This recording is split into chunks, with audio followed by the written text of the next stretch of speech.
लाठीचार्ज झाला होता ना, पोलीस जवळ होते. The lathi charge had happened, right? The police went allowing them forward. The person who was the chief minister was coming, right? They couldn't let our people forward, so they called many police officers. They could not leave the women alone. They were beating them. A lathi charge is when police use their batons to beat back protesters. Who was with you? With me? There were so many Sena members. But in all that, I threw this girl. Why did you do this? I threw her for Babasaheb's Namantar. Live or die, I wanted Babasaheb's name to be given to the university. That was Sangeeta, Deepak, Pradhan, and her mother, Jamnabai, Appa, Gaikwad. Last episode, we heard Jamnabai tell all of this story. She was in a protest 35 years ago. She was supposed to give the chief minister a petition along with some other protesters. The chief minister's car was going to come through, and the police were beating up the protesters to keep them from reaching the car.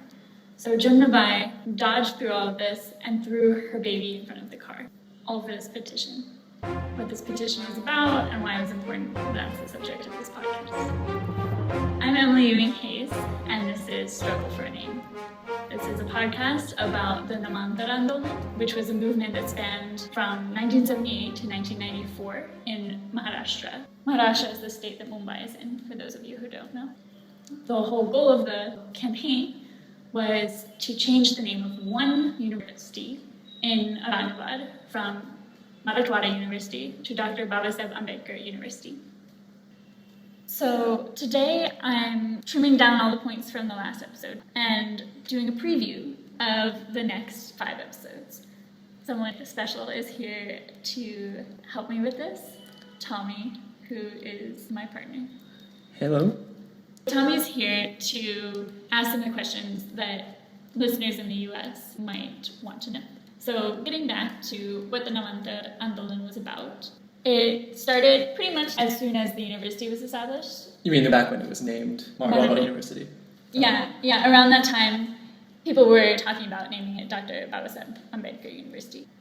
People continued to agitate for this after it became officially named Marathwada University, and at a certain point, the Maharashtra government took notice and unanimously declared that it would become Dr. Babasaheb Ambedkar Marathwada University. This was already compromised. End of story, right? You think, but in 1978, there was violent backlash. Violent? Yeah, in the villages around Narnaware. And about 1,200 out of 9,000 villages were affected. In all those places, specifically lower caste people, specifically Buddhist people, were attacked and their houses were burned. Some people were killed. People were killed for this name? Who was Dr. Babasaheb Ambedkar? Yeah. So Dr. Babasaheb Ambedkar was one of the most important founders of India. He wrote India's constitution. I talked about this with Monica Kubragade in the last episode. But he focused on workers' rights, women's rights, and ending the caste system. Mm-hmm. What's the caste system?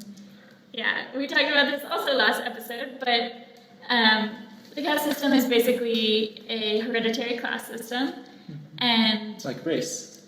Yeah, it's very similar to race, especially about 150 years ago. They were both forms of slavery and have changed a lot over time. So by the late 1970s, 2 decades had passed since Dr. Babasaheb Ambedkar had passed away, but his movement was still growing. More and more Dalit people were converting to Buddhism to reject their untouchability, as Dr. Ambedkar had done. Dalit people, which is, I think I remember that. That is the term for the ex-untouchable caste? Yeah, exactly. There's like Brahmins and upper caste, there's a middle caste, and then there's untouchable caste and tribal groups. So there's new energy in the movement. One example would be the Dalit Panthers, who modeled themselves after the Black Panther Party for self-defense in the United States. So when caste elites reacted to the decision to rename Marathwada University after Dr. Babasaheb Ambedkar, it was a way of trying to keep things as they were and go back. So it was this question of, is that going to happen, or can the people fight for this simple demand and win? I want to give you a little preview of what future episodes might be like. I'm going to talk in the next episode with Narnaware. Her husband was killed in the violence, and she left her village and raised her 3 children on her own. Her story will be followed by women who organized marches, and women who were arrested at the marches. We'll talk about the Long March, and we'll talk about efforts to work across caste lines. Finally, in the last episode, we'll talk about the Namlista, the 1994 name expansion, and how that moment influenced new generations of activists, and how the Namantar movement has been remembered through memorials and an annual celebration that takes place. Sign me up. I hope you will listen to all of them. So, the Namantar Andolan took 16 years of struggle, 16 years to change one university's name. But those who participated saw it as so much more. It was a moment to sacrifice yourself for Dr. Babasaheb Ambedkar, who had done so much and increased the hopes of so many. And at that moment, Dalit people decided to choose dignity over safety. I expected Sangeeta Deepak Pradhan, the baby who was thrown in this protest, to resent her mother a little, but she was proud. त्या ग्रुपच्या बाया होत्या ना जेवढ्या The idea of whether they would die there itself or go back home never crossed the minds of the ladies in the group. They were adamant on going, ready to be attacked and get arrested. They didn't feel any offense. Rather, they were proud of what they were doing, that they were doing what was right. We feel proud of the good that happened.